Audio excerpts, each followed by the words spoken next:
Updates on Prime Minister Narendra Modi's Washington visit.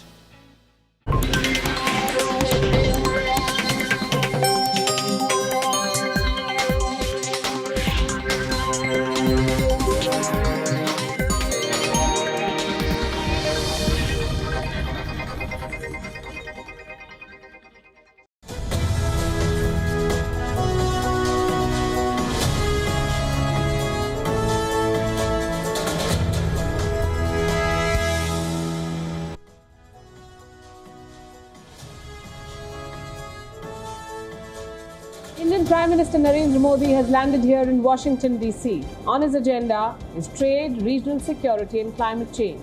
Prime Minister Modi will be meeting leaders of the United States, Australia and Japan. In a world of changing priorities and politics, how can India safeguard its interests? Watch Gravitas with me, Palki Sharma Upadhyay, only on WION The World is One.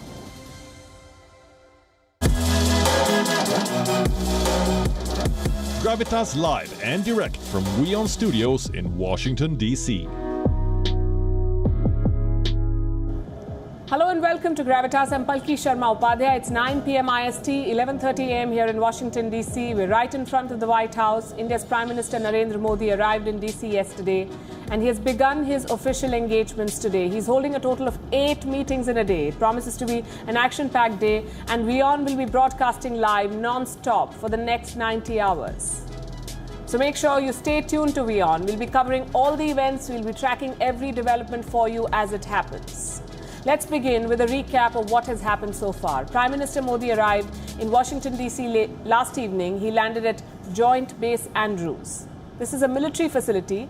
It serves as the home base for Air Force One. That's the plane that the American president uses to fly. Officials from the US State Department and diplomats from the Indian Embassy received Prime Minister Modi. A group of Indian Americans was also present. This was Wednesday evening local time. Thursday morning, that is today, began with early engagements. The Prime Minister has met 5 leading American CEOs. The agenda was to highlight economic opportunities in India. Now, 2 of these executives are Indian Americans. There's Shantanu Narayan from Adobe, the computer software company, and Vivek Lal from General Atomics. It's a major player in energy and defense. CEOs of Qualcomm, Blackstone and First Solar were also invited. All 5 got individual FaceTime with the Prime Minister. Later in the day, key bilaterals are lined up. The Prime Minister will meet 3 leaders. First is Australia's Prime Minister Scott Morrison, then we have Vice President of the US Kamala Harris, and then Japanese Prime Minister Yoshihide Suga. There's a lot to discuss with all of them. Here's what we can expect in these engagements. With Scott Morrison, the Australian PM, AUKUS will top the agenda. The Australia-UK-US, AUK-US AUKUS Security Pact. Remember, Morrison had briefed Prime Minister Modi about this alliance before it was formally announced last week. Now, the 2 leaders could use this opportunity to discuss ways to expand cooperation. Bilateral trade is expected to come up. Reports say India and Australia are mulling a free trade agreement that could also be discussed. The next meeting is with Kamala Harris, the Vice President. Prime Minister Modi is meeting her today. He's meeting the President of the US tomorrow. India has a lot to talk about with the Americans. For starters, the situation in Afghanistan. The botched up exit by the Americans has created a major security challenge for India. Then we have Wuhan virus vaccines, climate change, the Indo-Pacific. All of these subjects could come up in the discussions that will follow. And then we have the last meeting of the day. This is with Yoshihide Suga, the Prime Minister of Japan. Both leaders could discuss Chinese aggression in their backyards at length. They could talk about joint collaboration on infrastructure projects, cooperation on trade, healthcare, security. All of this is expected to be brought up. But beyond issues of mutual interest and bilateral interest, these meetings are about finding common ground before that all-important Quad summit that happens tomorrow.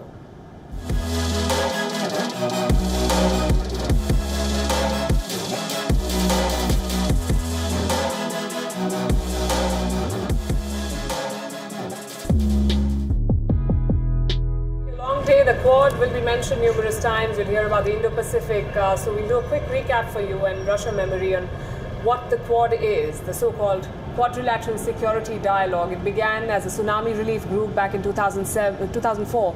India, the United States, Australia and Japan came together in the aftermath of the 2004 Boxing Day tsunami. It was an ad hoc grouping. Once the relief work was over, the group dissolved. They met again in 2007 and then again in 2017 after a 10-year-long wait. It's September 2021 now, and the Quad are finally meeting in person. That's going to happen on Friday. What are these four countries looking to achieve through this alliance? And in the run-up to the Quad meeting, of course, we have the bilaterals that Prime Minister Modi is going to have with Quad members. We'll discuss all of this. Joining me in our Washington studio is Dr. Mukesh Aghi. He's the President and CEO of the US-India Strategic Partnership Forum. He's also worked closely with the industry and the administration here in the US and in India to promote trade between the two countries. Also with us is Ambassador Kurt Tong. He is a partner at the Asia Group, and he has served as the US Ambassador for APEC. We have Lester Munson. He's joining us in the studio. He's a senior fellow at the National Security Institute. He has served as the staff director of the Senate Foreign Relations Committee. Gentlemen, welcome to WION. Thank you. Dr. Aghi, let me begin with you. The Prime Minister has had a meeting with CEOs of some American companies today, and he will be meeting Kamala Harris later in the day. What is India looking at in this relationship with the US at this stage? Well, I think multiple factors India is looking at. One is more investment, more technology, and sense of peace on the border for at least next 20, 30 years, so its economic agenda continue to grow. I think India is also looking at partnership on vaccine diplomacy to be able to export vaccine to the rest of the world. So I think the discussions will be varied, but they will focus a lot on economic agenda quite a bit. Ambassador Tong, this is a time when a lot of alliances are being shaped all over again. Right. America has been accused of dumping its allies. We've seen what happened with France recently and the recall of the ambassador. We've seen the abandonment, quote unquote, of Afghanistan. As world leaders come here to meet Joe Biden, how much should they invest in this relationship? Well, I think they should invest a lot, but it is incumbent on the United States to show that it has consistency, staying power, and the ability to listen to what other countries would like to see from the United States in terms of policy and cooperation. So I expect to see a lot of that this week, particularly at the Quad meeting, where there's going to be a focus on COVID response, on climate, on issues that really all the participants share. It definitely moved beyond the idea of the United States dictating the agenda and others being in listening mode. I've been talking to leaders and stakeholders from various Quad member countries, and they all insist that Quad stands for something and not against someone. How do you tackle a threat that you cannot even name? Well, that's a great question, but I think it's important for the four members of the Quad and for like-minded countries to focus on the things that they do have in common, which is a respect for the rule of law, democratic institutions, and a respect for human rights. And those are the things that actually, in the long run, will bring all of these countries closer together. There's no doubt about that. Yes, China is sitting out there as the alternative view as an authoritarian government, and there are some definite concerns about Chinese actions, but galvanizing those countries around the values they share is hugely important, especially as we're seeing shifting alliances and the balance of the world changing a little bit over time. It's really important to invest in those values.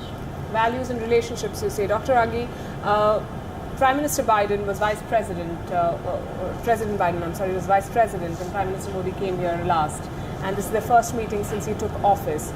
How would you describe this relationship? And while the two countries have a lot going for each other, how do the two leaders see each other? Well, I think you have to understand Prime Minister Modi loves to build a one-to-one relationship.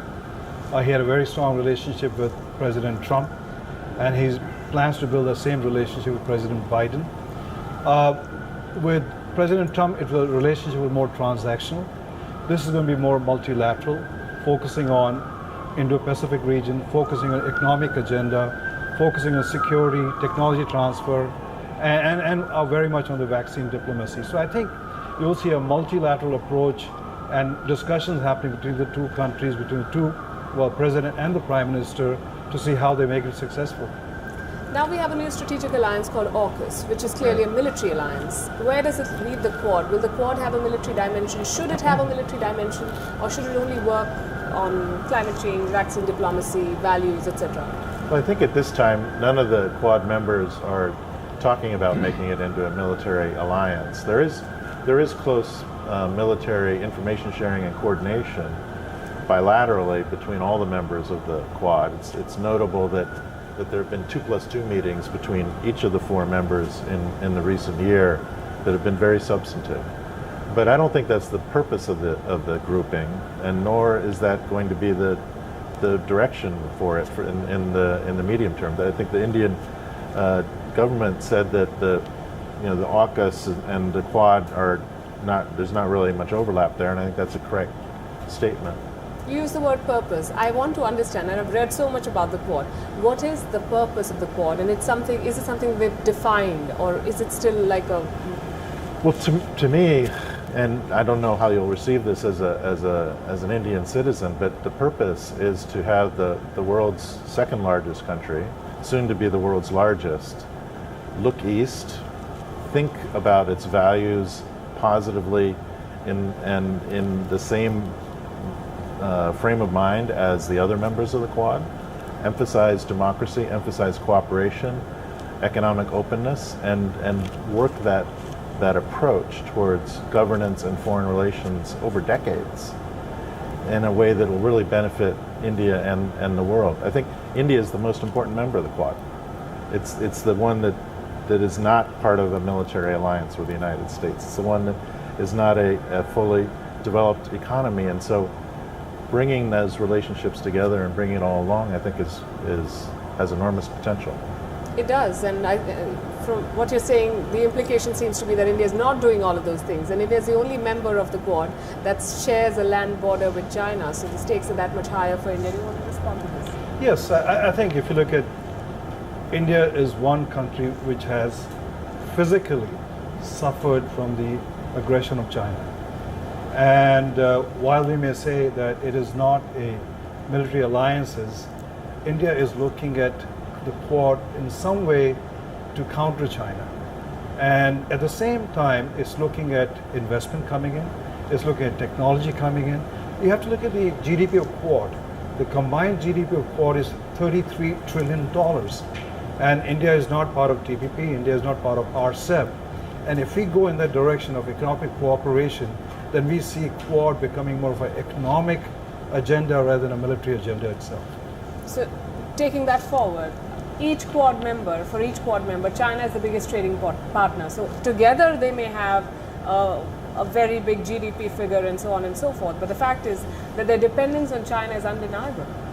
That's true, which is what makes the challenge from China so difficult to handle, which is why countries that are concerned about the rise of authoritarian governments need to think about the full spectrum of governmental activities, from military alliances where appropriate, economic alliances and trade pacts where appropriate, other arrangements to bring countries closer together to build that network that is going to be able to deal with the competition from China, because it is pervasive and it is acute, and it is something that needs to be dealt with by all of China's neighbors. So giving countries like India and the United States and Australia and Japan options for dealing with each other and with China is really hugely critical, and it's very popular here in Washington right now. This is a priority for the Trump administration and for the Biden administration. It's a priority in Congress. This is something where the two parties in Washington, which you often hear are at each other's throats, actually agree on. There is bipartisan support for relationship with India, but when it comes to trade, India and Australia are talking about a free trade agreement. I understand Joe Biden is not a huge fan of free trade agreements either. Is there the political will for the Quad to take on China's predatory economic policy? One of the wonderful aspects of our democracies is that we have to work out those issues internally. The United States is definitely struggling with trade issues right now. Neither party is fully embracing a free trade agenda. I think that works to the detriment of our country, but it's something that we have to work through politically. I think in India, similar phenomena. You need to work through these issues with the people and their representatives. That's what's going to be sustainable over the long term. Two important meetings that the Prime Minister of India is going to have today. One is with Scott Morrison and the other is with Prime Minister Suga of Japan. What do you think is going to be on top of the agenda for these? I think it'll be a similar agenda to the one with President Biden, talking through sharing information and impressions about the security situation, talking about practical cooperation on important topics, including, in the case of, I think, Japan in particular, climate, but also the COVID issues and vaccine initiative, and thinking over the horizon toward the future. I think in all of these nations, it's a great opportunity to have them gathered here in Washington, consider themselves a mutual support network, and by sharing information and thinking of ideas together related to China, some indirectly related to China, some directly, some not so much, make forward progress on a lot of stuff. What about the meeting with Kamala Harris? What can we expect? Well, I think the meeting with Kamala Harris is more about getting to know her, because she did make comments when Jaishankar, the foreign minister, came to DC a couple of years ago, and there was a fallout with Pramila Jayapala. So I think it's time to work out with the progressive left of the Democratic Party, and Kamala Harris, will work on that. But I think more important is, again, the meeting also is going to focus on economic. It's going to focus a lot on de-risking supply chain. You have to understand, India exports 40% of the US generic drugs, and 70% of the API India gets is from China. So you will have a lot of discussion on the trade side. But I think the meeting with Kamala Harris is more about getting to know her. Yes. Nobody talks about Afghanistan. Is there a footnote already? I don't think so. I actually think it's a very big deal here in Washington, and I think part of the reason the Biden administration is investing so much in these discussions that are happening today and tomorrow is because they want to turn the page from Afghanistan. Afghanistan was a debacle, it remains a debacle, but the administration wants to show that it's moving on from the debacle to new opportunities for the United States.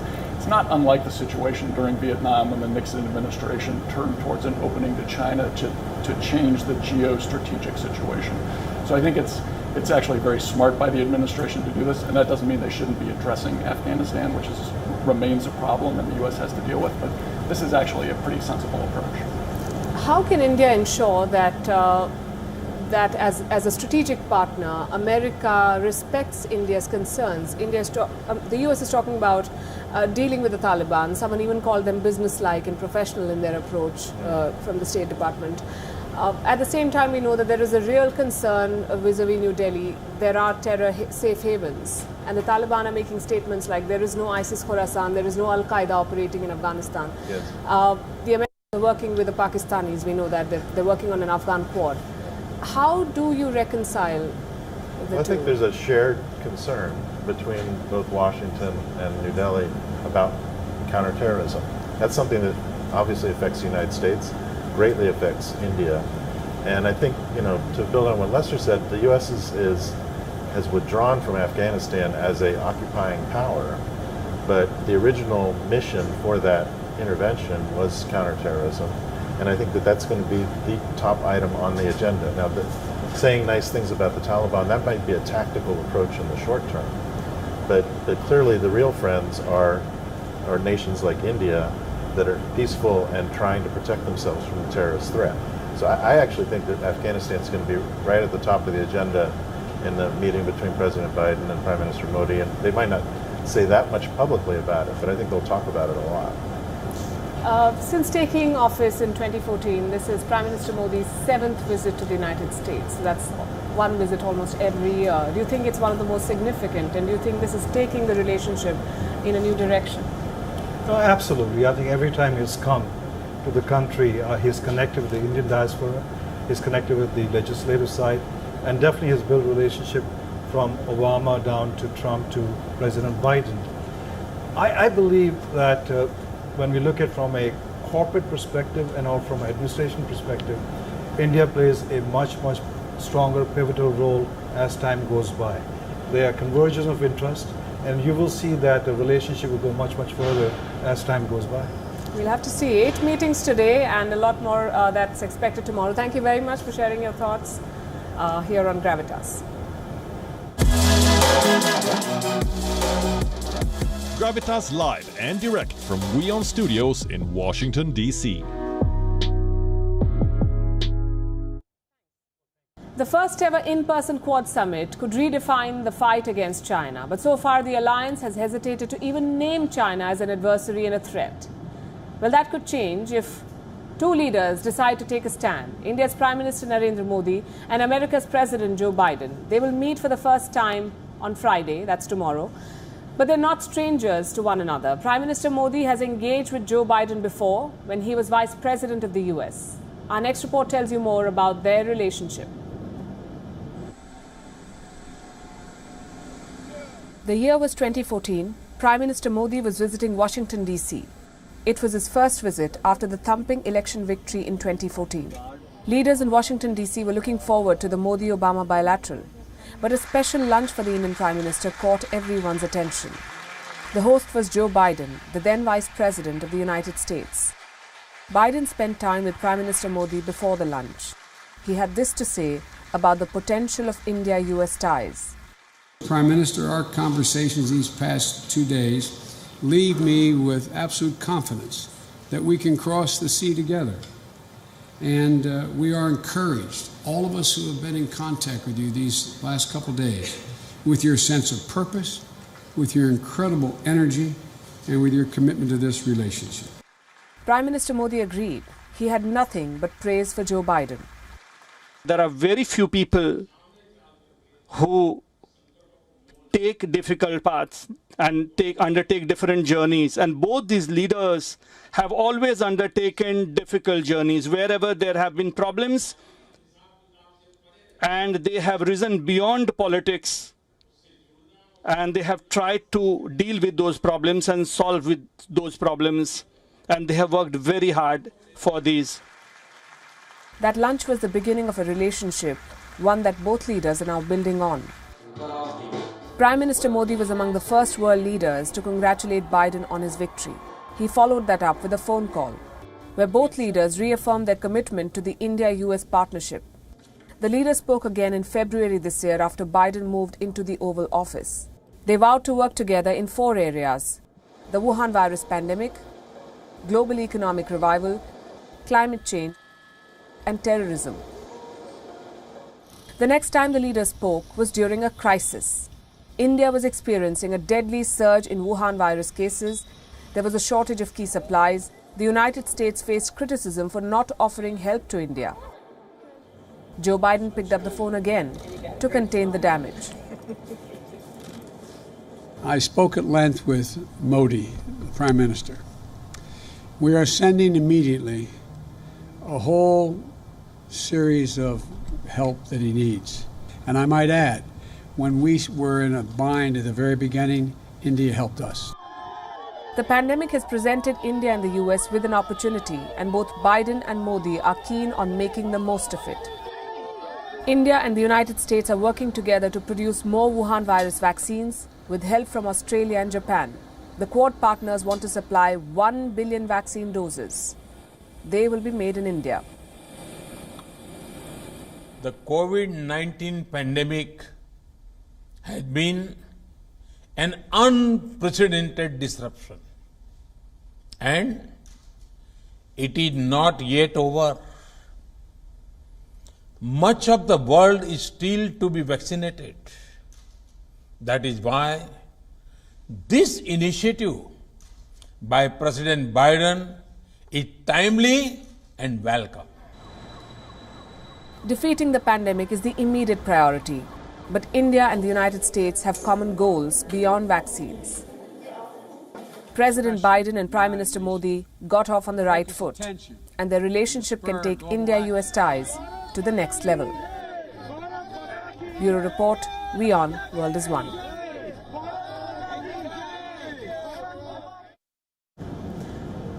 France and America are friends again, it seems. After the rift over ruckus, things are on the mend, but both sides now have decided to move ahead and open the process of in-depth consultation. The question is, who blinked first? Let's try to find out. It all began with a phone call. On Wednesday evening, US President Joe Biden held a 30-minute-long phone conversation with Emmanuel Macron, a call in which the American media says Biden acknowledged missteps in how America approached talks. A realization better late than never, we say. What did this realization sound like? Let's look at the White House press release. This is what it says, that Biden reaffirmed the strategic importance of French and European engagement, that he recognized the importance of a stronger and more capable European defense, and agreed that the situation would have benefited from open consultations among allies. These are some significant remarks, especially when you consider the fact that they come from a superpower which almost always deals from a position of strength, a country which is used to dictating terms to others. Not to the French, it seems. The White House even made a point of releasing Biden's photograph. It shows him smiling during his phone call with President Macron of France. The Post reads that he's looking forward to meeting him in October. Did Biden apologize, though? The White House press secretary was asked this question twice. She sidestepped it both times. Thank you. Going back to the phone call this morning briefly with the French president, did President Biden apologize to Emmanuel Macron? He acknowledged that there could have been greater consultation. And the call, again, as I stated earlier, was a friendly call. And there was agreement that we wanted to move forward in our relationship. So did the president apologize to his French friend? There could have been greater consultation. But again, this call was really focused on the path forward and returning back to normal and the important work we have to do with the French ahead. What did France have to say about the phone call? Well, not very much at the moment, except the fact that it has agreed to send its ambassador back to Washington, D.C. Last week, France had recalled its ambassador to the U.S. and Australia. This was in protest of the AUKUS deal, which the French described as a stab in the back.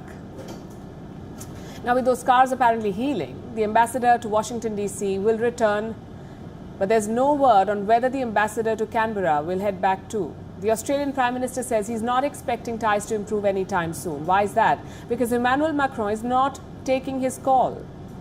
At the same time, Scott Morrison also said that he will not apologise for the AUKUS deal because he only upheld Australia's national interest, Australia's security interests. Watch this. Yes, we have, and the opportunity for that call is not yet. But we'll be patient. We understand their disappointment, and that is the way you manage difficult issues. It's a difficult decision. It's a very difficult decision. And of course we had to weigh up what would be the obvious disappointment to France. But at the end of the day, as a government, we have to do what is right for Australia and serve Australia's national security interests. And I will always choose Australia's national security interests first. What about the third partner in the AUKUS deal, the United Kingdom? How did they respond to this French fury? With classic British condescension. The British Prime Minister, who is known for his rather brash quibs, has told France to get a grip on itself and give him a break. As if to add insult to injury, he made both these remarks in French. You must listen to what he said. I just think it's time for some of our dearest friends around the world to, prenez un grip about all this, and donnez-moi un break. Because this is fundamentally a great step forward for global security. It's three very like-minded allies standing shoulder to shoulder, creating a new partnership for the sharing of technology. It's unbelievable that Boris Johnson was once Britain's foreign secretary. Mocking your allies after you've tricked them might just be a new low in diplomacy, and we haven't even told you how the British media is reporting this tussle. It's adding fuel to the fire. On Wednesday, The Telegraph, which is a British daily, put out this report. It said that France is willing to give up its permanent seat at the United Nations Security Council to the European Union. Why would France do such a thing? In exchange, apparently, for support from EU member nations for an EU military, a European military, something that the UK is strictly against. This is what the report claimed. France has flatly denied this. In a swift response, the French government has said that the United Nations Security Council seat is theirs and it will remain that way. Only that it fell short of, the only thing they fell short of saying is that the British press needs to get a grip on themselves. Meanwhile, the American media was subjected to a different sort of embarrassment, something they're not used to. They were inside the Oval Office covering the president's bilateral with the British Prime Minister. To Biden's surprise, Boris Johnson decided to open the floor to questions. He took at least 2 questions from British reporters. He was mid-sentence on one answer when he was interrupted by the White House staff.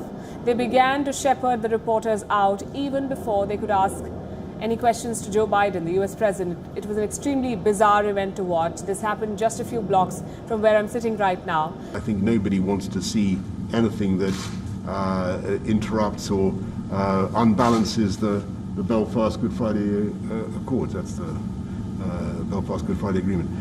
That's the. I think that's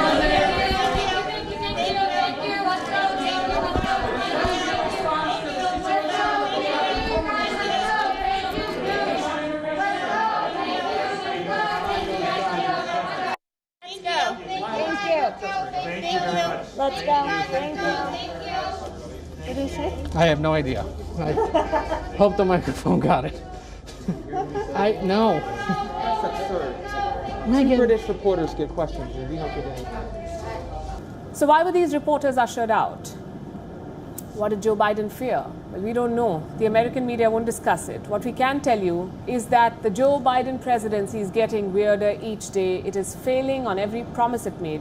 The Wuhan virus is spreading once again in the country. Migrants are being whipped at the border. Afghan women have been abandoned to their fate.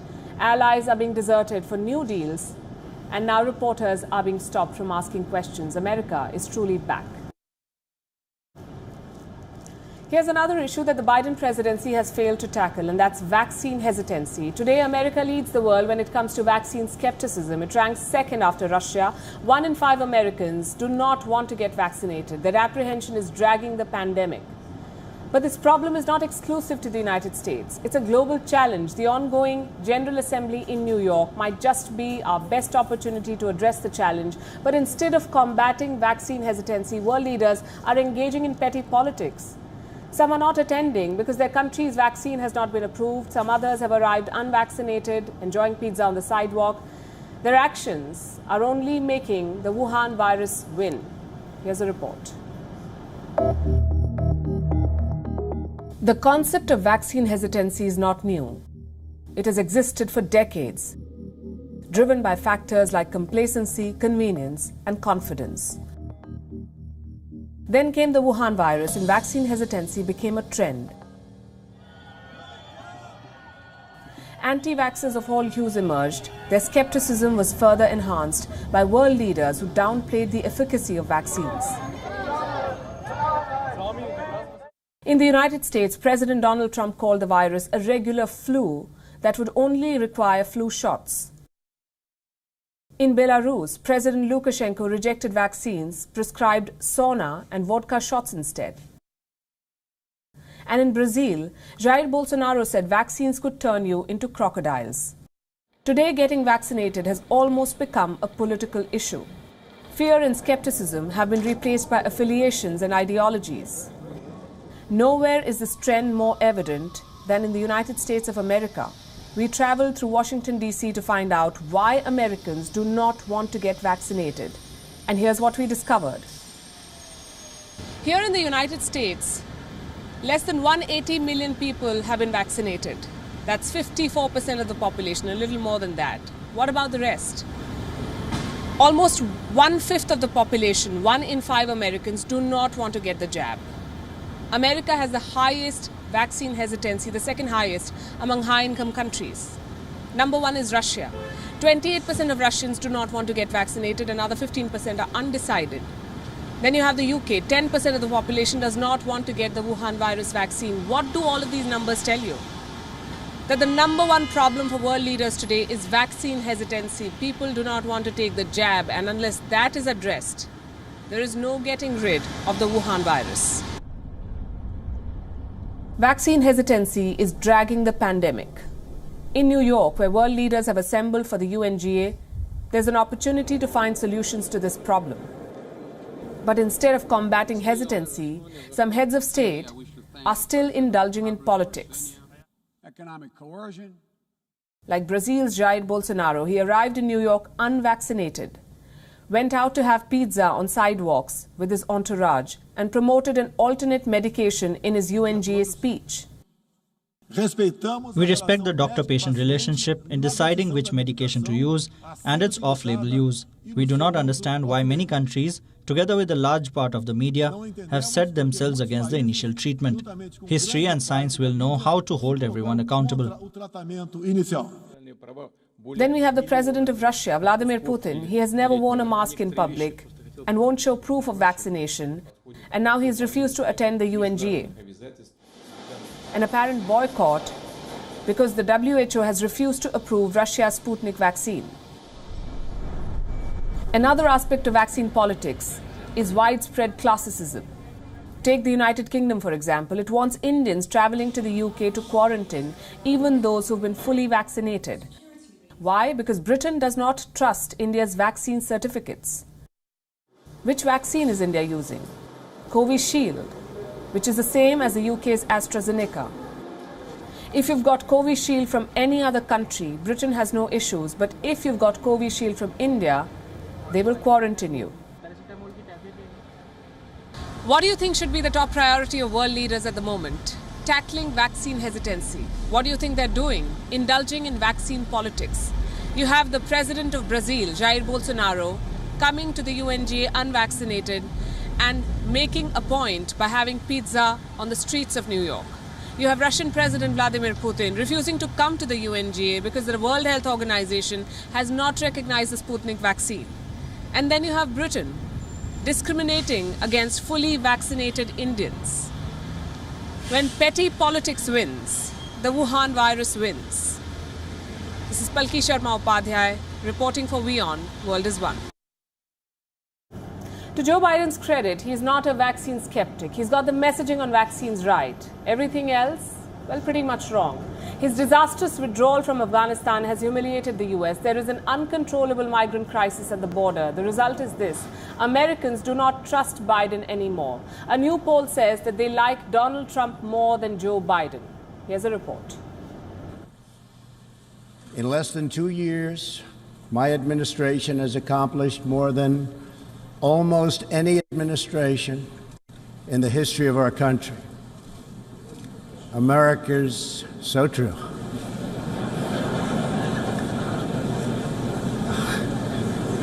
Didn't expect that reaction, but that's okay.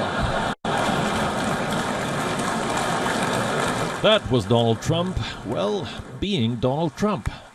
Boastful, overconfident, and funny by accident. He was laughed off the stage at the UNGA in 2018. He was dismissed as a joke. Well, 3 years later, nobody is laughing. The world gave a collective sigh when Joe Biden was elected. Finally, some normalcy in the White House. But things haven't worked out so well. Yes, there are fewer outbursts and fewer jokes to make. But let's talk performance. Biden first made a mess of Afghanistan. Then he snubbed his oldest ally, France. And now he's stumbling through a massive migrant crisis. Americans aren't impressed. It seems they want to make America great again. At least, that's what a new poll says. 48% of respondents had a positive view of Donald Trump. Joe Biden, 46%. There's more. 51% of those surveyed say Trump was a better president. 49% picked Biden. Remember, Joe Biden had decisively won the popular vote in 2020. He got nearly 51.3% of the votes, while Trump got 47%. In that context, these numbers should worry Biden. His approval ratings are a lot like America's vaccination. Off the mark with a bang. Only to fizzle out. In June, Joe Biden's approval rating was 62%. In July, it fell to 52%. And by September, it slid to 48%. This graph is Trump's perfect dream. Unfortunately, he can't celebrate on Twitter. As for Biden, foreign policy is the Achilles heel. And here's the proof. 63% of respondents said Mike Pompeo was a better Secretary of State. Antony Blinken is far behind, with 37. Clearly, Joe Biden's honeymoon is over. In fact, things look closer to a divorce. Does this mean advantage for Trump? It's a tricky question. Trump hasn't announced his candidacy for 2024. He has kept the media and his party guessing. Plus, voters have a short memory. We are 3 years away from the next election. The issues could be long forgotten by then. Here's what we can say though. Trumpism is here to stay. The same survey said 58% of Republican voters want Trump back in the White House. He's clearly the GOP's best bet. For Joe Biden, this is a wake-up call. Thank you, Madam Vice President. Not Trump isn't a presidential quality. He will have to show results. If not, the midterms of 2022 could be a disaster. Bureau Report, WION. World is One.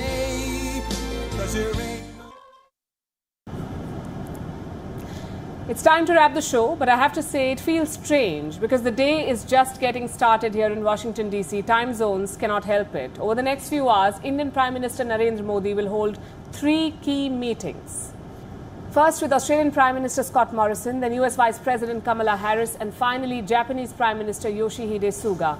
All 3 close allies, 3 very important meetings, and they will set the agenda for Friday, possibly the most important day of Prime Minister Modi's visit to the US. He will first meet US President Joe Biden and then the main event, the first ever in-person Quad Summit.